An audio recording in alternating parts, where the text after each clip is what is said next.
Where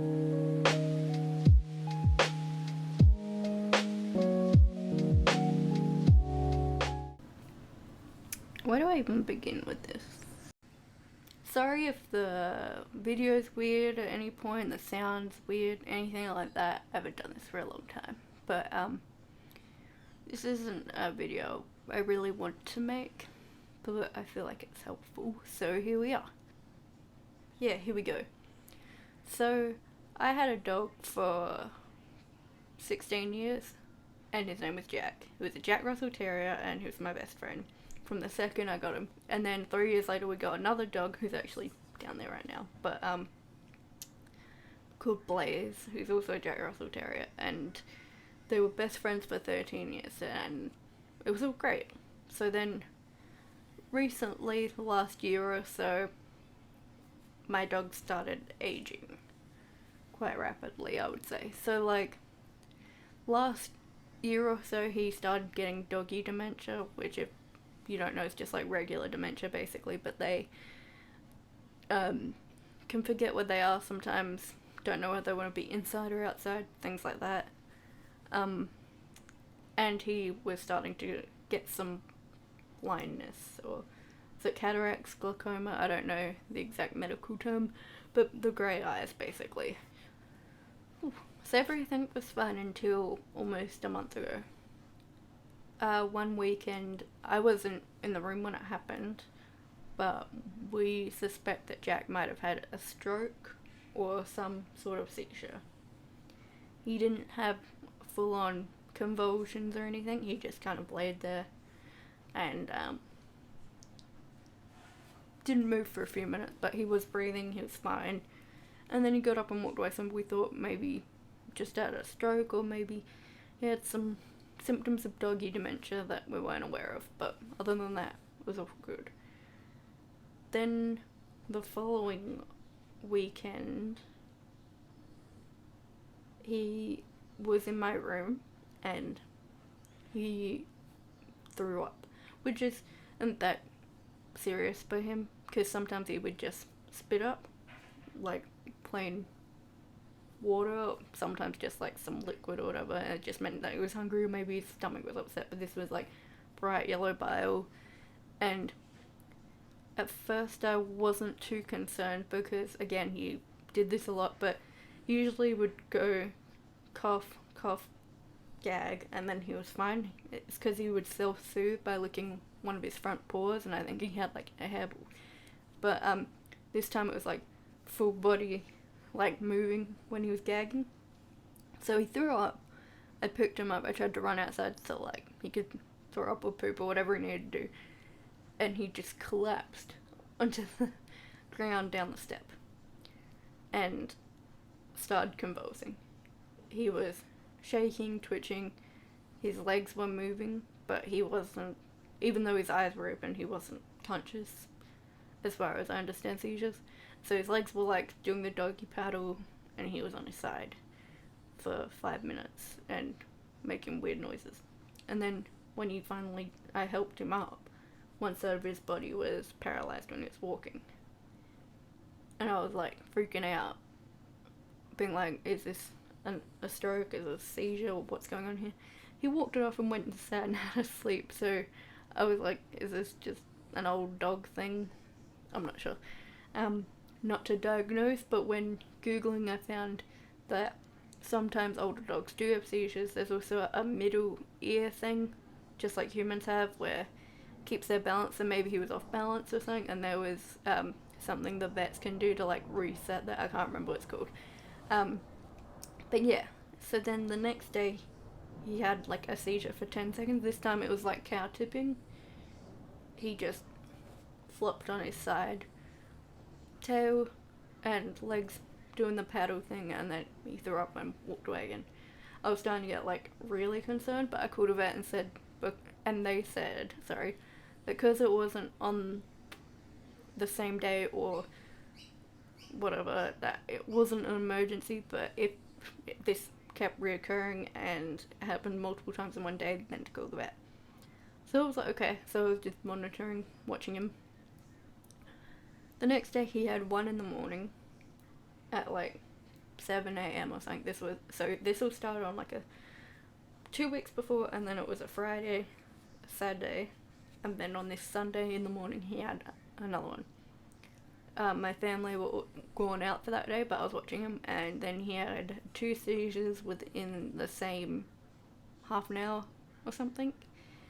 And so I was like, okay, I need to take him to the vet. So I took him to the vet, and he had lost quite a bit of weight, but he's a big boy anyway, so they weren't concerned about that. Maybe it was just because all the throwing up and all that.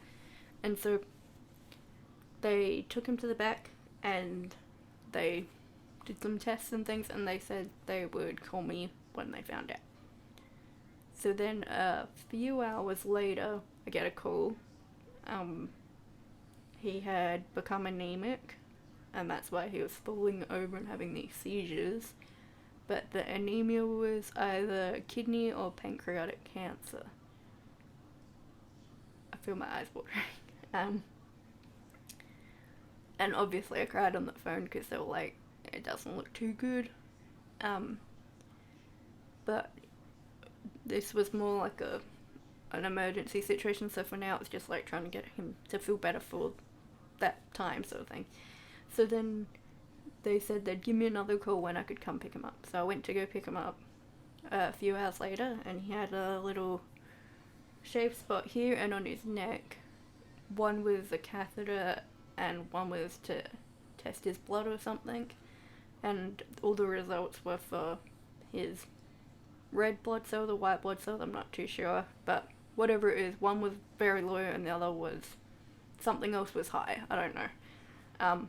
But he's very dopey and out of it for the rest of that day, and his muscles, it's not funny, but it was kind of cute, his muscles were like all relaxed and he kept like sloping to the side, and so he pooped himself a few times without realizing it, and slept the rest of the day.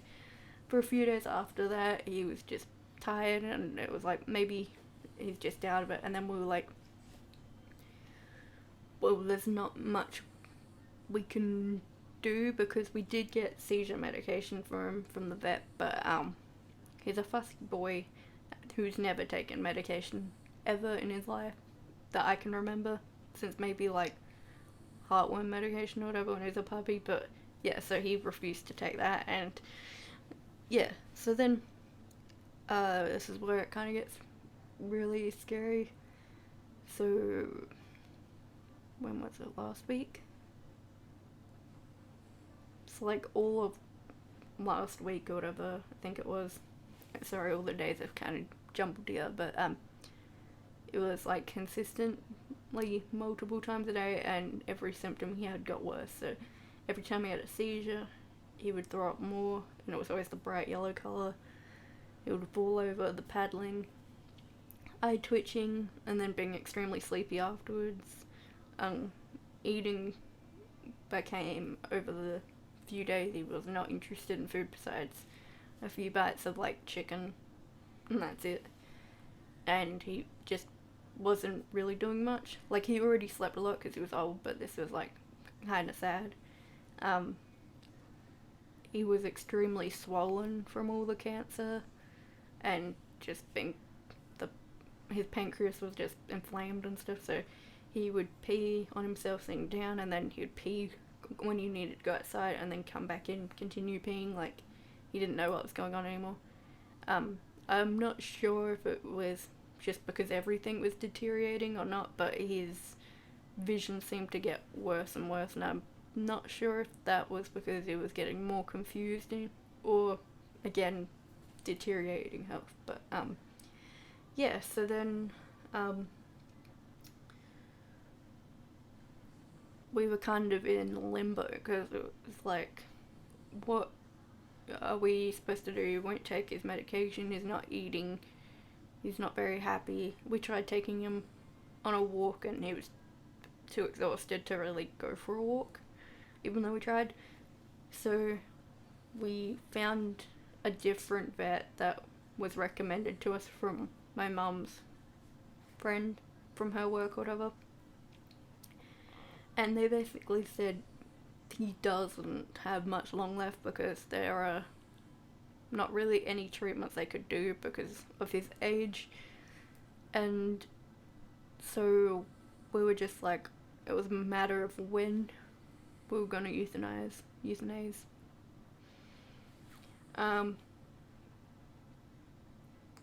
So we waited a few days and it got even worse.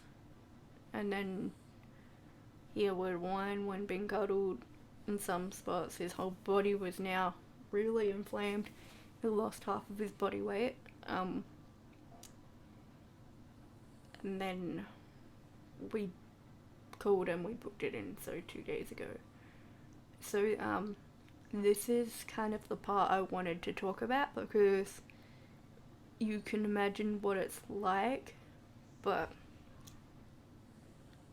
when you're there, it is exactly what people describe. But I thought if I could paint a picture in the nicest way possible, then maybe people would come to this decision quicker instead of letting their pets suffer. Okay, so if you were thinking about this decision, then if you're, how do I put this? If you're considering euthanasia for your pet, that is usually a sign that you've already made that decision and don't want to come to terms with it.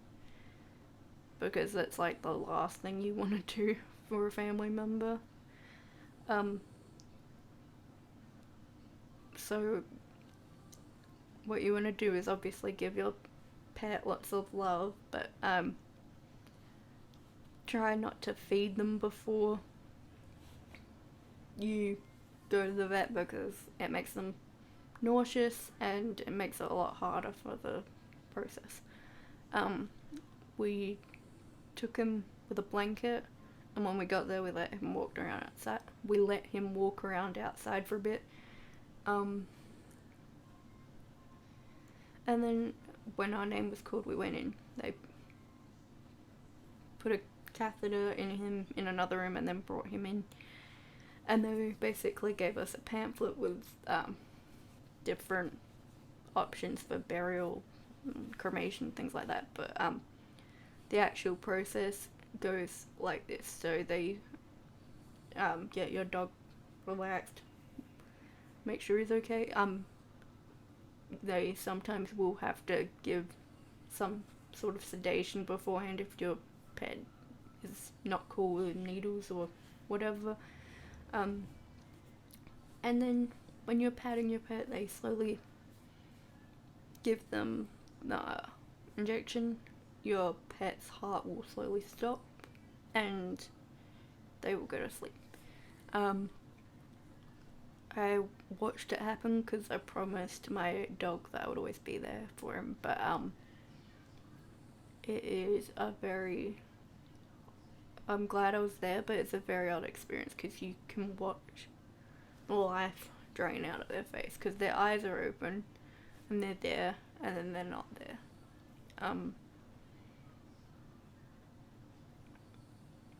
It looks like your pet has glass eyes almost.